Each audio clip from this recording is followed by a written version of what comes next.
This is like the third recording here. Just trying to figure out which topic to stick with, because right now this is like a podcast. This is just a video, and I don't want a 30-minute video right now this second. So we'll start off by saying, if you haven't checked it out, I would recommend going to the Montana Armbenders YouTube channel, watching their pay-per-view that they just had on Saturday. Some good matches. There was John Terrian versus Clifton Erickson, Joe Fair versus Jordan Sill, and Sandra Sedis versus Robert Virgin Jr. It was a good event, nice pay-per-view event, nice decent production. I would go check it out if you can. I'll leave a link in the description below. There's many more matches, but those are the matches that I guess the highlights that people know the names of mostly. And there's also another guy in there, Logan, who, if he sticks with it, can go really far. He's very strong. After pulling with Jordan Sill, he was quite strong, and if you know Jordan Sill, like, his level's pretty good. So for him to be handling Jordan Sill like that shows that the level he's at.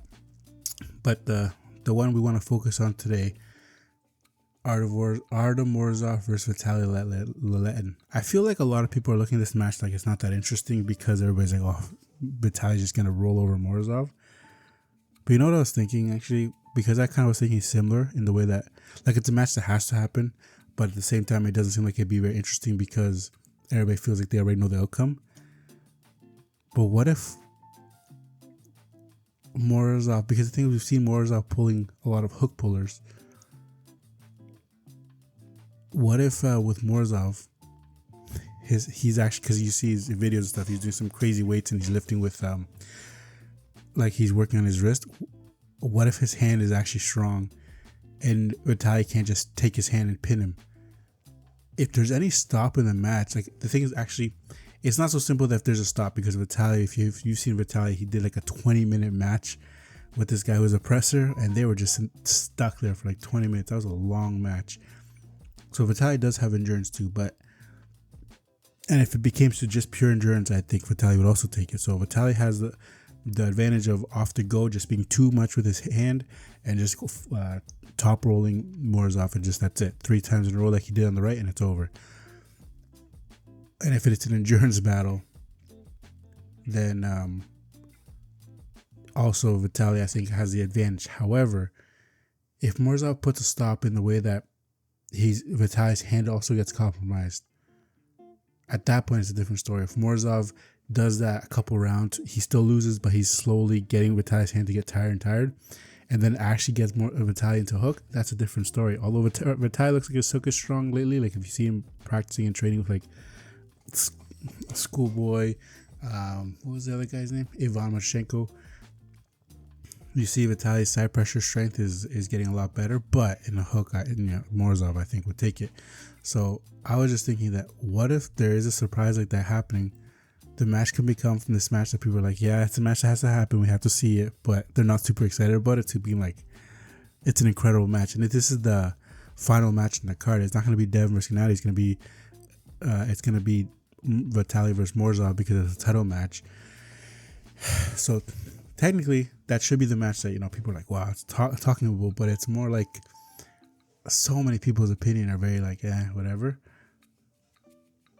So for me, it's not crazy to think that there could be something happening where Morozov will surprise. I think Morozov is like, yeah, this is a match that has to happen, and he's not going to take it lightly. He's training really hard. He's looking huge right now. The numbers he's putting up, and like how he's putting on work on his wrist. And if he doesn't just allow himself to try to be catching people and actually go on the go, I know he's not known for speed at all. He's like technically known as a bit of a slower pulling. It's mostly on defense. But who knows? We might be in for a surprise, and it could be a crazy match. So it isn't something I would write off and just count out and be like, it's whatever. Vitaly's going to just flash pin him.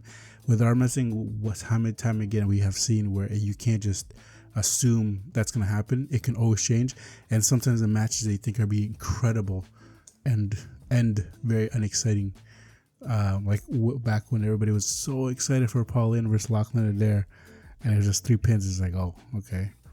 Or like when Paul Lynn was facing Krasimir.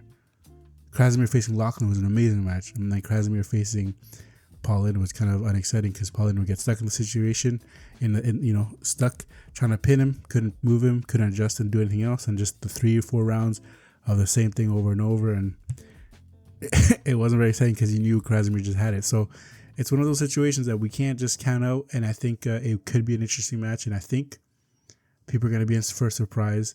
Vitaly might still take it. Vitaly could be, the pound for pound or like the greatest left arm wrestler that's ever existed. And it would just be too much and uneventful. Or Morozov is going to come and it'll be a different story. And he might just take that win. So if I were to put any numbers on a prediction, I think it's going to be a lot closer than people think. And I think I come back to this video to see, because I think it's going to be very close. And I think it's like 55-45 Vitaly, but I wouldn't count it out. I think it's going to be a great event. Anyways, I will leave the link in the description as well for the pay-per-view for this East vs. West. Yo, it's next Saturday. Like, it's just Saturday. I'm so excited. It's 1 week away. Like, I would not miss it. Like, get the pay-per-view. It's going to be great. It's going to be fantastic. Anyways, hope you enjoyed the video. Like and subscribe. And we'll see you in the next one.